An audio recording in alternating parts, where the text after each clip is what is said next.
اکثر یہ بدگمانی کرتے ہیں اور کہتے ہیں کہ فلاں پہ اتنا برا وقت آیا ہے تو اگر وہ اتنا بڑا ولی ہوتا تو اپنی مصیبت ہی ڈال لیتا۔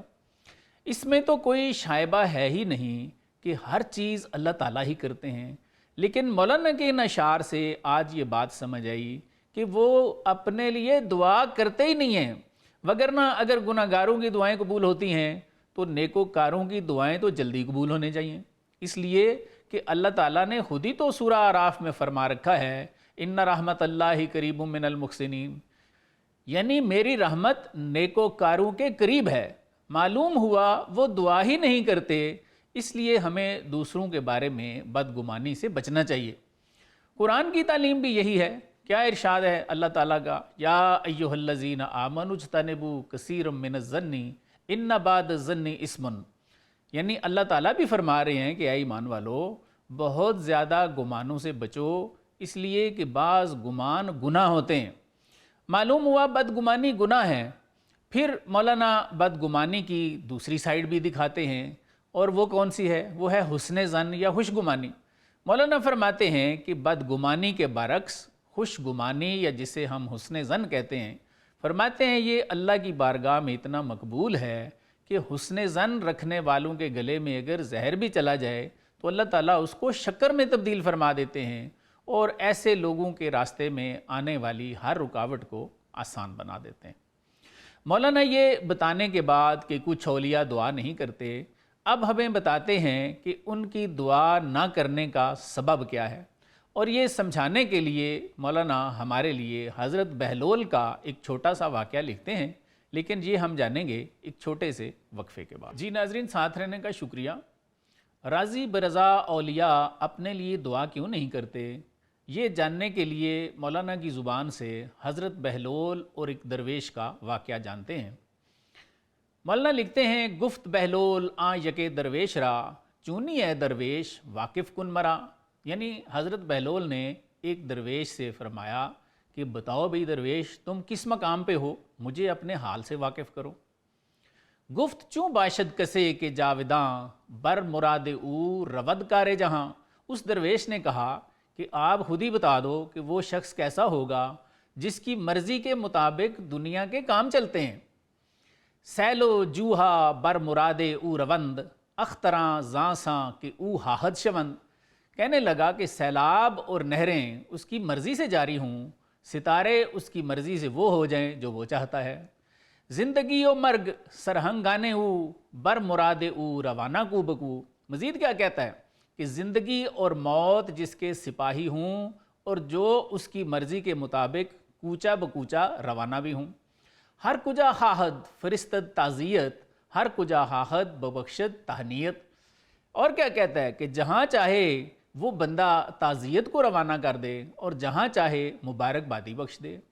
ہیچ دندانے نخندد در جہاں بے رضاؤ امر آں فرما رواں، یعنی اس درویش نے مزید کہا کہ ایسے فرما روا کی رضا اور مرضی کے بغیر کوئی دانت بھی نہ مسکرائے۔ بے رضائے او نئے افتد ہیچ برگ بے قضائے او نیامد ہیچ مرگ، یعنی کہتا ہے کہ جس کی مرضی کے بغیر کوئی پتہ بھی نہ جڑے اور اس کے حکم کے بغیر کسی کو موت بھی نہ آئے۔ گفت ایشا راست گفتی ہم چنی در فرو سیمائے تو پیدا ہستیں، حضرت بہلول نے یہ سن کے فرمایا کہ ایشا آپ سچی بات کرتے ہیں، آپ کے چہرے اور شان سے یہ سب کچھ ظاہر ہے۔ ای وسط چندینی اے صادق ولیک شرح گو ایرا بیاں کن نیک نیک، حضرت بہلول نے فرمایا کہ اے سچے یقیناً آپ ایسے ہی ہوں گے، بلکہ اس سے بھی سینکڑوں گنا زیادہ ہوں گے، مگر اس کی ذرا تشریح تو کر دیں اور صاف صاف بیان کر دیں۔ آنچنا کہ فاضل و مرد فضول از دل و از جاں کند اورا قبول، حضرت بہلول نے فرمایا کہ آپ ایسی تشریح فرما دیں کہ جسے فاضل اور جاہل دونوں دل و جان سے قبول کر لیں۔ ہم چو قرآن کہ او بمانی ہفت توست خاصرا و عام متم دروست، حضرت بہلول فرمانے لگے کہ درویش قرآن اگرچہ معنی کے اعتبار سے 7 تہوں والا ہے، لیکن اس میں خاص و عام کی غذا موجود ہے، یعنی قرآن پہ کوئی خاص و عام اعتراض نہیں کرتا، لیکن آپ کا کلام تو ہر بندے کو شرک لگتا ہے۔ گفت این بارے یقین شد پیش عام کہ جہاں در امر یزداں استرام، وہ درویش کہنے لگا اچھا سنیں کہ یہ تو آپ سب کو یقین ہے نا کہ دنیا خدا کے حکم کی فرما بردار ہے۔ ہیچ برگے در نہ افتد از درخت، بے قضا و حکمیاں سلطان تخت۔ درویش مزید کہنے لگا کہ عرش کے اس شاہ کے فیصلے اور حکم کے بغیر درختوں سے کوئی پتا بھی نہیں گرتا۔ از دہاں لقمہ نشد سوئے گلو، تا نہ گوید لقمہ را حق کہ ادخلو۔ درویش کہنے لگا کہ لقمہ منہ سے گلے کی طرف نہیں جاتا جب تک اللہ تعالیٰ اسے یہ نہ فرما دے کہ ہو جا داخل اب۔ در زمیہا و آسماہا ذرہ، پر نہ جنباند نہ گردد پرہ۔ درویش نے مزید کہا کہ کوئی ذرہ زمینوں اور آسمانوں میں اللہ کی مرضی کے بغیر پر بھی نہیں مار سکتا اور نہ اڑ سکتا ہے۔ اب وہ درویش حضرت بہلول کو مزید سمجھاتا ہے کہ ہم دعا کیوں نہیں کرتے اور میں یہ کیوں کہہ رہا ہوں کہ دنیا کے سارے کام میری مرضی سے ہو رہے ہیں۔ اس درویش نے حضرت بہلول سے کہا این قدر بشنو کہ چوں کلی کار می نگردر جز بامر کردگار۔ درویش کہنے لگا کہ اب اتنا سن لو کہ تمام کام بغیر خدا کے حکم کے نہیں ہوتے، ہم بھی یہی سمجھتے ہیں۔ چوں قضائے حق رضائے بندہ شد، حکم اورا بندہ خواہندہ شد۔ درویش کہنے لگا لیکن یہ بات ذرا سمجھ لو کہ جب اللہ تعالیٰ کا حکم بندے کی رضا بن گیا، بندہ اس کے حکم کا چاہنے والا بن گیا۔ بے تکلف نئے بے مزد و ثواب، بلکہ تب او برانشد مستطاب۔ درویش کہنے لگا کہ نہ کسی تکلف اور بدلے کے لیے اور نہ ہی ثواب کے لیے، بلکہ اس کی طبیعت ہی اللہ کے حکم پر خوش ہو گئی۔ زندگی یہ خود نہ خواہد بہر خود، بلکہ خواہد از پائے حکم احد۔ درویش کہنے لگا کہ ایسا بندہ اپنی زندگی اپنے لیے نہیں چاہتا بلکہ اللہ کے حکم کی وجہ سے چاہتا ہے۔ ہر کجا امر کدم را مسلک است، زندگی و مردگی پیشش یکست۔ کہنے لگا جہاں کہیں اس ازلی ابدی مالک کا حکم یا دستور ہوتا ہے نا، ایسے شخص کے لیے وہاں زندگی اور موت برابر ہوتی ہے۔ بحر یزداں می زید نئے بحر گنج، بحر یزداں می مرد نہ از خوف و رنج۔ درویش کہنے لگا کہ ایسا شخص خدا کے لیے جیتا ہے، دنیا کے خزانے اکٹھے کرنے کے لیے نہیں، اور خدا کے لیے ہی مرتا ہے، ڈر اور تکلیف سے نہیں مرتا۔ ہست ایمانش برائے خواہ او، نئے برائے جنت و اشجار و جو۔ درویش مزید کہنے لگا کہ ایسے شخص کا ایمان اللہ کی رضامندی کے لیے ہوتا ہے، جنت یا جنت کے درختوں اور نہروں کے لیے بالکل نہیں ہوتا۔ رحم خود را تو ہمادم سوخت است، کہ چراغ عشق حق کا فروخت است۔ درویش مزید کہنے لگا کہ ایسا انسان اپنے رحم کو تو اسی وقت پھونک دیتا ہے جب وہ اللہ کے عشق کا چراغ روشن کرتا ہے۔ دوزخ اوصاف او عشق است و او سوخت مر اوصاف خود را مو بمو۔ درویش کہنے لگا حضرت بہلول سے کہ ایسے شخص کے اوصاف کا دوزخ اللہ کا عشق ہوتا ہے، اور وہ اس میں اپنے اوصاف کے بال بال کو جلا کے راکھ کر دیتا ہے۔ آئیے ان اشعار کے درسی پہلوؤں پر ایک نظر کرتے ہیں۔ مولانا نے شروع میں تو ہمیں یہ بتایا کہ دو طرح کے درویش ہیں، ایک وہ ہیں جو دعا کرتے ہیں اور دوسرے وہ ہیں جو دعا کرتے ہی نہیں ہیں۔ اس کے بعد مولانا ہمیں حضرت بہلول اور ایک درویش کی ملاقات میں یہ سمجھاتے ہیں کہ کچھ لوگ دعا کیوں نہیں کرتے۔ بقول مولانا جب حضرت بہلول نے اس درویش سے پوچھا کہ تو کیسا ہے، کس مقام پہ ہے، تو اس نے کہا کہ تم خود ہی بتاؤ کہ میں کس مقام پہ ہوں، دنیا کے سارے کام تو میری مرضی سے چل رہے ہیں، سیلاب نہریں میرے حکم کے مطابق جاری ہیں، اور ستارے جیسے میں چاہتا ہوں ویسے ہو جاتے ہیں، زندگی اور موت میرے سپاہی ہیں، میری مرضی سے کوچہ بکوچہ روانہ ہوتے ہیں۔ مزید کہنے لگا کوئی دانت میری مرضی کے بغیر نہیں مسکراتا اور کوئی پتا میری منشا کے بغیر نہیں جھڑتا، حتیٰ کہ کہنے لگا موت بھی میرا ہی حکم مانتی ہے۔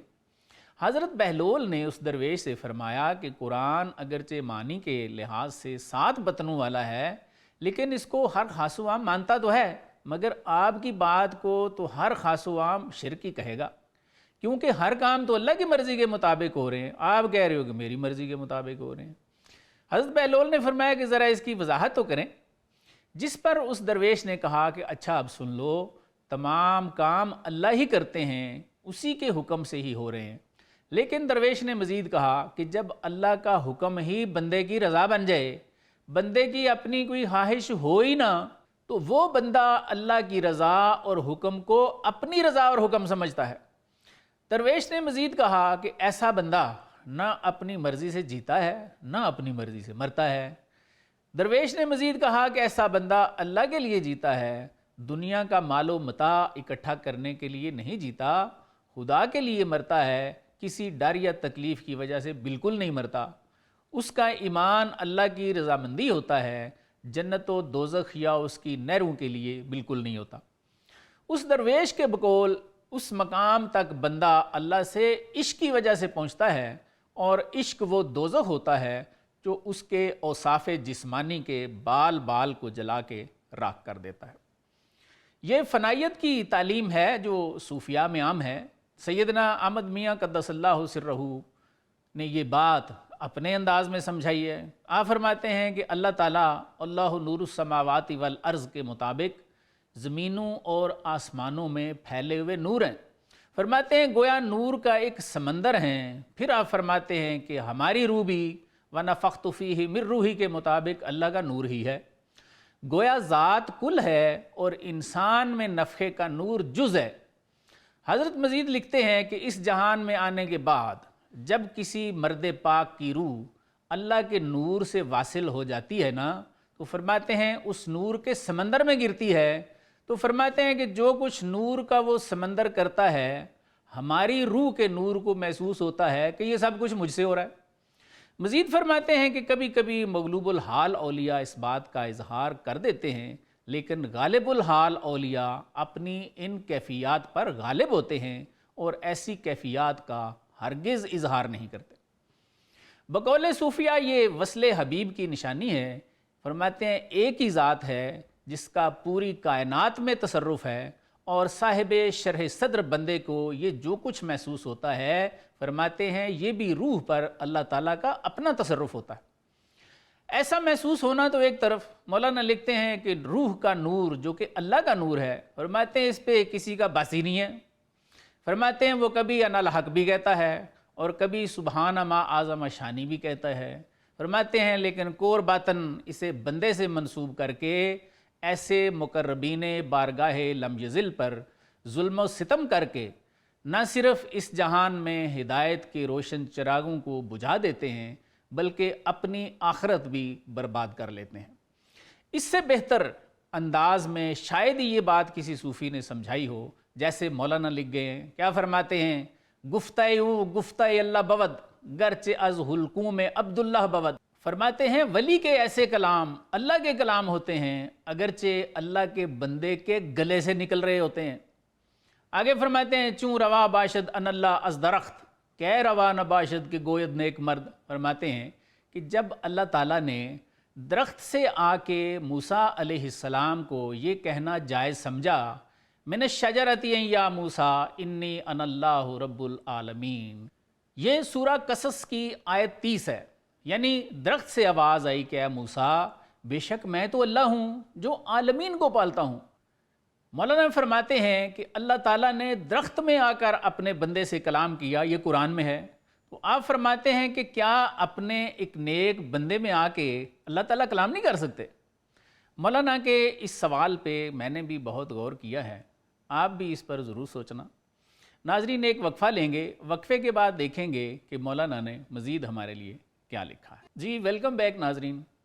اس کے بعد مولانا ایسے دعا نہ کرنے والوں اور اپنے اوصاف بشری جلا کر خاکستر کرنے والوں میں سے ایک صاحب حال حضرت دقوقی رحمۃ اللہ علیہ کا کچھ حال لکھتے ہیں۔ آئیے وہ بھی مولانا کی زبان سے جانتے ہیں۔ مولانا لکھتے ہیں آ دقوقی داشت خوش دی باجا، عاشق و صاحب کرامت خواجہ۔ یعنی فرماتے ہیں کہ حضرت دقوقی رحمۃ اللہ علیہ ایک اچھا چہرہ رکھتے تھے اور اللہ کے عاشقوں میں سے تھے اور صاحب کرامت خواجہ تھے۔ برزمی میشد چوں ماہ بر آسماں، شب رواں گشتہ زو روشن رواں۔ مولانا فرماتے ہیں کہ وہ زمین پر اس طرح تھے جیسے آسمان پر چاند ہوتا ہے، اور تاریکی میں چلنے والے ان کی وجہ سے روشنی میں چلنے والے بن گئے۔ اس سے مراد یہ ہے کہ ان کا فیضان باطنی جاری تھا۔ در مقام مسکن کم ساختے کم دو روز اندر دہے انداختے، مولانا فرماتے ہیں کہ وہ ایک جگہ کم ٹھہرتے اور ایک گاؤں میں 2 سے زیادہ دن قیام نہ فرماتے۔ گفت در یک خانہ گر باشم 2 روز عشق آں مسکن کند در من فروز۔ دکوکی رحمۃ اللہ علیہ فرماتے ہیں کہ اگر میں 1-2 روز ایک ہی گھر میں رہوں نا تو اس گھر کی محبت مجھ پر روشن ہو جائے گی، اس لیے فرماتے ہیں کہ میں کسی جگہ لمبا قیام نہیں کرتا۔ روز اندر سیر بود شب در نماز چشم اندر شاہ باز اوں ہم چوباز۔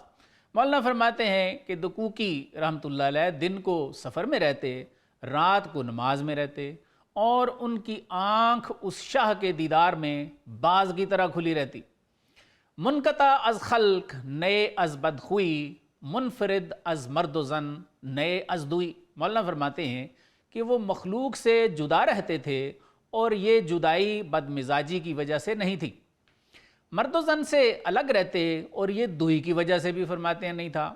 نیک و بدرہ مہربان و مستقر بہتر از مادر شہیتر از پدر۔ مولانا فرماتے ہیں کہ وہ اچھے اور برے لوگوں کے لیے مہربان اور ٹھکانہ تھے، ماں سے زیادہ بہتر اور باپ سے زیادہ مرغوب تھے۔ مشفق برخلق و نافع ہم چواب خود شفیع بد دعائے مستجاب۔ مولانا فرماتے ہیں کہ وہ مخلوق کے لیے مہربان اور پانی کی طرح نفع رسان تھے، وہ شافع تھے اور ان کی دعا مقبول تھی۔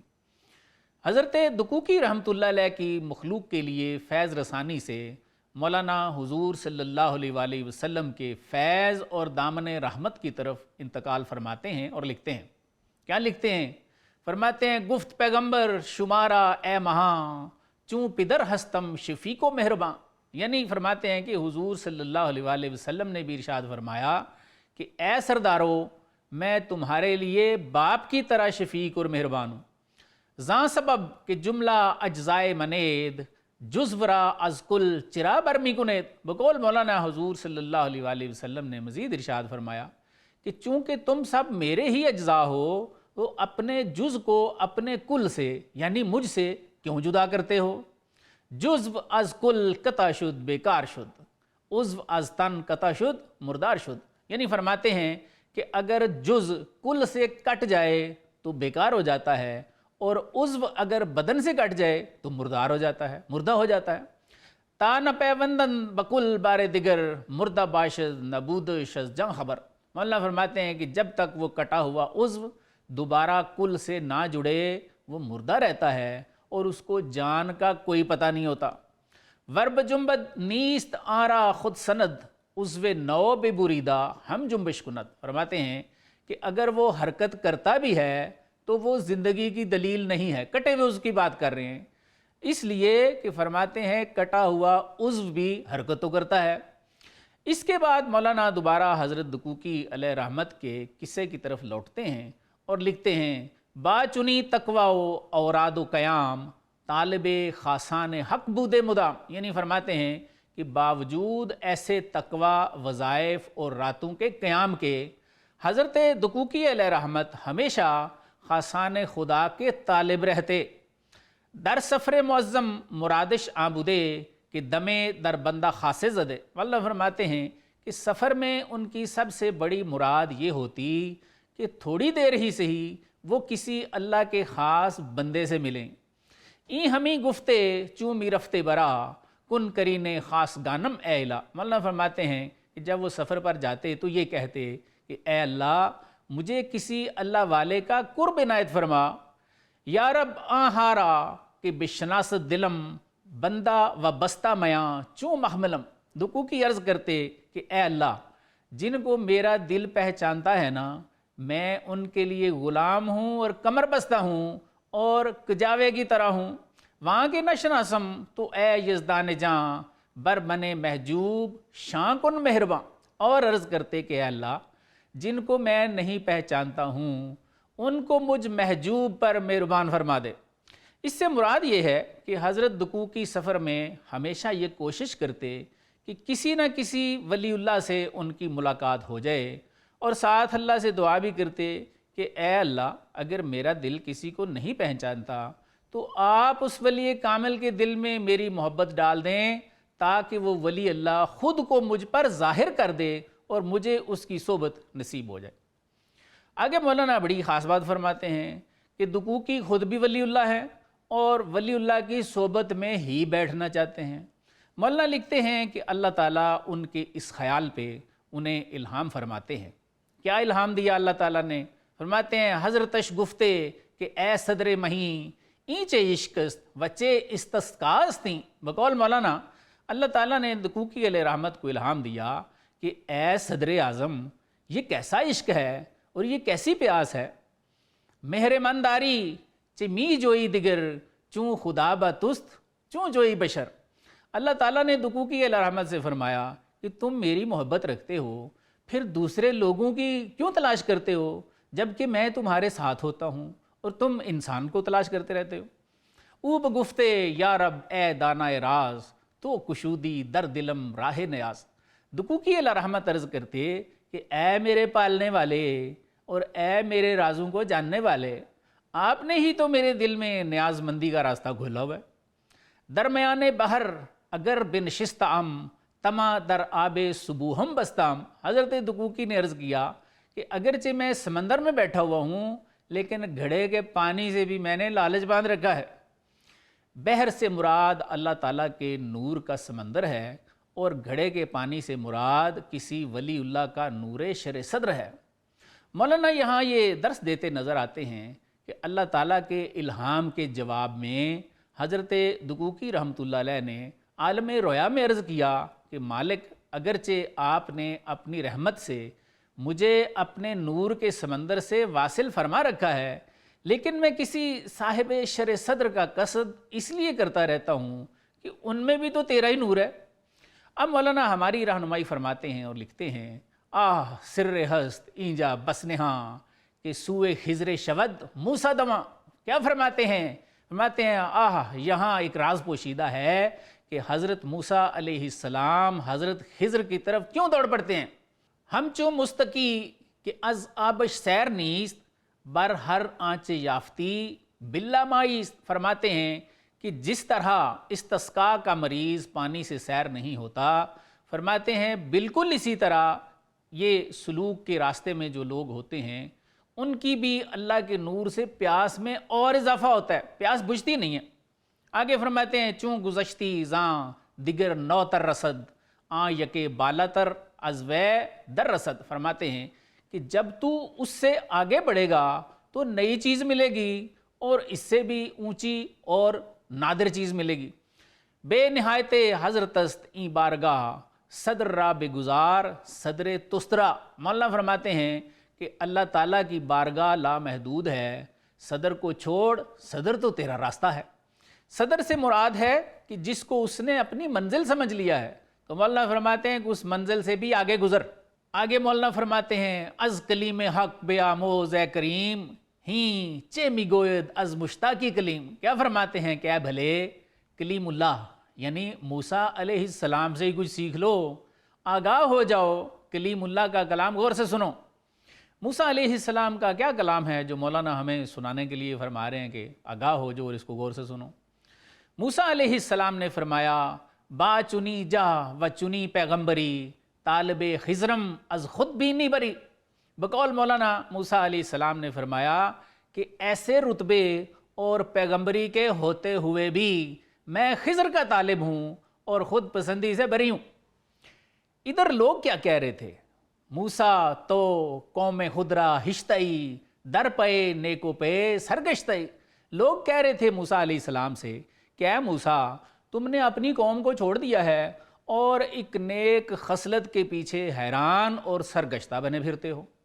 کہ کبادی رست از خوف و رجا چند گردی چند جوئی تا کجا۔ لوگ موسیٰ علیہ السلام سے کہتے کہ آپ تو خود بادشاہ ہو، امید و بیم سے آزاد ہو، کب تک گھومتے رہو گے اور کب تک اللہ والوں کو تلاش کرتے رہو گے۔ آبا تست و تو واقف بریں آسمانا چند پیمائی زمین۔ لوگ کہتے کہ موسیٰ علیہ السلام آپ کا مطلوب تو آپ کے پاس ہے اور آپ کو پتہ بھی ہے، پھر اے آسمان تم نے زمین کی پیمائش کب تک کرنی ہے؟ گفت موسیٰ این ملامت کم کنید آفتاب و ماہرا راہ کم زنید۔ موسیٰ علیہ السلام نے لوگوں سے فرمایا کہ یہ ملامت مت کرو، سورج اور چاند کا راستہ نہ روکو۔ میروم تا مجمع البحرین من تا شوم مسحوب سلطان زمن۔ موسیٰ علیہ السلام نے فرمایا کہ میں مجمع البحرین تک ضرور جاؤں گا تاکہ اس شاہ زمانہ کا ساتھی بنوں، اس کی صحبت اختیار کروں۔ سالہا پرم بپرو بالہا سالہا چبود ہزاراں سالہا۔ موسیٰ علیہ السلام نے مزید فرمایا کہ میں اللہ کے راستے میں سالوں پرو بال کے ساتھ اڑتا رہوں گا۔ فرماتے ہیں چند سال کیا ہوتے ہیں بلکہ ہزاروں سال اڑتا رہوں گا۔ میروم یعنی نمی ارزت بداں عشق جانا کم مداں از عشق نا۔ موسیٰ علیہ السلام نے فرمایا کہ میں اللہ کے عشق میں اس کی تلاش ایسے ہی کرتا رہوں گا، اور میری یہ خواہش تلاش اس کے شایان شان بھی نہیں، لیکن محبوب کا عشق روٹی کے عشق سے کم تو نہیں ہونا چاہیے جس کے لیے ہم سارا دن سرگرداں رہتے ہیں۔ یہ آخری شعر تھا۔ آئیے ان اشعار کے اصلاحی پہلوؤں پر ایک نظر کرتے ہیں۔ حضرت دقوقی رحمۃ اللہ علیہ کی مخلوق کے لیے فیض رسانی سے مولانا حضور صلی اللہ علیہ وآلہ وسلم کی فیض رسانی اور رحمت کی طرف منتقل ہو گئے، اور فرمایا کہ حضور صلی اللہ علیہ وآلہ وسلم نے بھی لوگوں کو فرمایا کہ میں تمہارے لیے شفیق باپ کی طرح ہوں، اور تم میرے اجزاء ہو، اور اپنے جزووں کو مجھ کل سے جدا نہ کرو۔ بقول مولانا حضور صلی اللہ علیہ وآلہ وسلم نے لوگوں سے مزید فرمایا کہ جو جز اپنے کل سے کٹ جاتا ہے نا وہ مردہ ہو جاتا ہے۔ مولانا ہمیں یہاں ان اشعار میں یہ درس دیتے نظر آتے ہیں کہ جیسے حضور صلی اللہ علیہ وآلہ وسلم نے اس دور کے لوگوں سے فرمایا کہ مجھ سے وابستہ ہو جاؤ، میرے سے پیوند کرو، میرے سے بیعت کرو اور میرے راستے پہ چلو، فرماتے ہیں بالکل اسی طرح چونکہ امت میں بھی اصحاب شرح صدر قیامت تک ہوتے رہیں گے، اس لیے ہمیں بھی ان کے ساتھ وابستہ ہو جانا چاہیے۔ جو ان سے کٹ جائے گا بقول مولانا وہ مردہ عضو کی طرح ہے۔ دوسرا سبق مولانا ہمیں اللہ تعالیٰ کے ایسے روشن چراغوں کی تلاش کے بارے میں دیتے ہیں، اور فرماتے ہیں کہ ان کی صحبتوں کو ایسے تلاش کرو جیسے حضرت دقوقی رحمۃ اللہ علیہ باوجود بزرگ ہونے کے اللہ والوں کے متلاشی رہتے، اور پھر ایک دن عالم خواب میں اللہ تعالیٰ نے انہیں الہام دیا کہ میں نے تمہیں واصل کیا ہوا ہے، تمہیں نور شرع صدر دیا ہوا ہے، میں تیرے ساتھ رہتا ہوں، تو پھر بھی مخلوق کو تلاش کرتا ہے۔ جس پر حضرت دقوقی رحمۃ اللہ علیہ نے اسی عالم رویا میں عرض کیا کہ مالک بے شک آپ نے اپنی رحمت سے مجھے واصل تو فرمایا ہوا ہے، لیکن تیرے دوستوں میں بھی تیرا ہی تو نور ہوتا ہے، میں اس لیے ان کا قصد کرتا رہتا ہوں۔ پھر مولانا ہمیں حضرت موسیٰ علیہ السلام کی مثال دیتے ہیں کہ آپ بھی تو حضرت خضر علیہ السلام کے پاس گئے، اور لوگ آپ سے کہتے کہ آپ نے تو اپنی قوم کو چھوڑ دیا ہے، اور ایک نیک خصلت یعنی حضرت خضر علیہ السلام کے لیے حیران و پریشان ہو رہے ہیں آپ۔ تو موسیٰ علیہ السلام نے فرمایا کہ میں سال ہا سال سے اس کی تلاش میں رہتا رہا ہوں، اور ہزاروں سال اس کی تلاش میں رہتا رہوں گا، اس لیے کہ محبوب کا عشق روٹی کے عشق سے کم نہیں ہونا چاہیے جس کے لیے ہم ہر وقت تگ و دو میں رہتے ہیں۔ مولانا نے حاصل کلام اشعار میں ہمیں یہ درس دیا کہ اس میں ایک راز پوشیدہ ہے کہ موسیٰ علیہ السلام جیسے لوگ بھی ہر دور میں اپنے خضر کی طرف کیوں بھاگتے ہیں۔ آپ فرماتے ہیں کہ جیسے استسقاء کے مریض کو پانی سے سحری حاصل نہیں ہوتی، فرماتے ہیں بالکل اسی طرح اللہ کے دوستوں کو بھی اس کے نور سے سحری نہیں ملتی۔ وہ جس مقام پر بھی ہوتے ہیں حل من مزید کہتے نظر آتے ہیں، کیونکہ اللہ کی بارگاہ لامحدود ہے اور اس کے انعامات بھی لامحدود ہیں، اس لیے اسے پا کر بھی کسی کو چین نہیں آتا۔ آج کے پروگرام کا خلاصہ یہ ہے کہ اللہ کے دوستوں کے پاس جانا جہاں حصول فیض کا ایک ذریعہ ہے، وہاں پہ یہ موسیٰ علیہ السلام کی سنت بھی ہے۔ ناظرین، آج کے لیے اتنا ہی، اپنے میزبان کو اجازت دیجیے، اللہ حافظ۔